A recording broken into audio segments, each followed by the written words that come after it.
Hey, week eight's been kind of a wild ride. Let's go talk about it.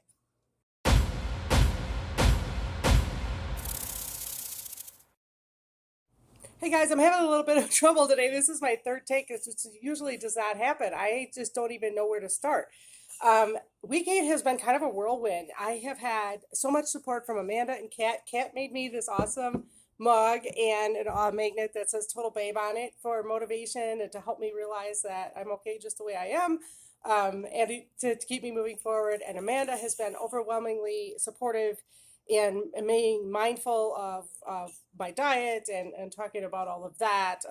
Troy has been being very willing to spend money on whatever it is that I think I need or want for this competition. And it's a little uncomfortable for me. And of course, Cindy, right? I don't even need to talk about her anymore. Of course, she's 100% on my side and is doing everything in her power to help me succeed. So, what was interesting about that is when I pulled out this shirt this morning, this is from Founders Day, which is in Akron, Ohio, where Alcoholics Anonymous was born.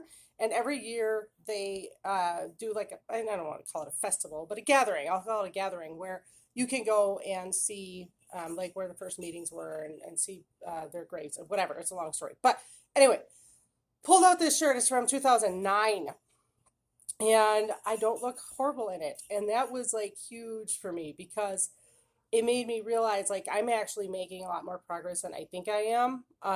My body is kind of just finally starting to really respond to the training in a way that I'm very, very happy about. It's very exciting to be able to wear tiny little tank tops again. It just feels better, right? My bodies feel better. My bodies, my mind, my soul, my body, my joints, everything just feels better.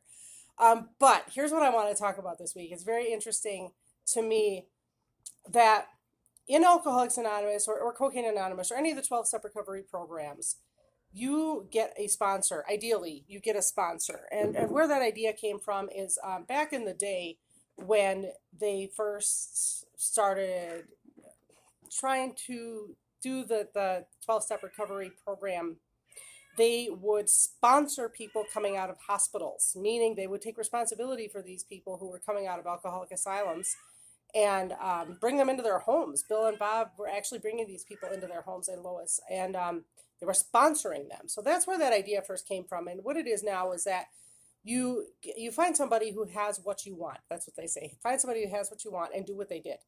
And so in desperation of trying to get sober, you do everything that these people tell you to do. Everything.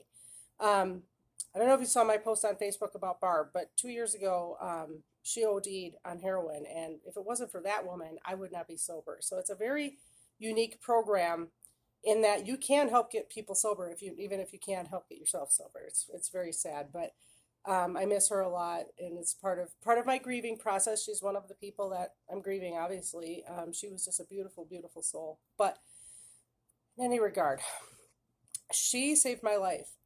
There was two times in particular that I can remember that I didn't think I was going to make it through the day, and I told her as much. I would call her and I would say, "There's no way I'm going to make it through the day." And one time, one time she said, "Well, I'm at work, and there's nothing I can really do for you, but here's what I want you to do. I want you to get dressed. I want you to come here and sit with me."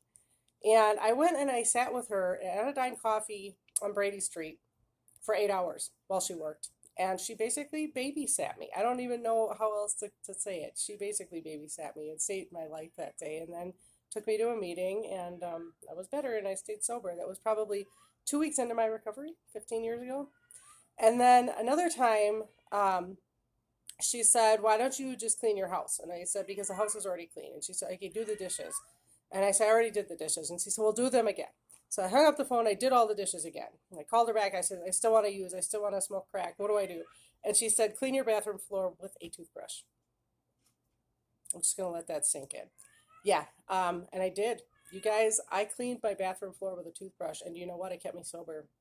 And it might sound crazy, but I really feel like she saved my life that day. I really don't know how else I would have made it through that day. I can remember it like it was yesterday. So, in any regard, the reason I'm bringing all of that up is because this bodybuilding thing is kind of like that. It really is. I am completely and wholeheartedly relying on my support system.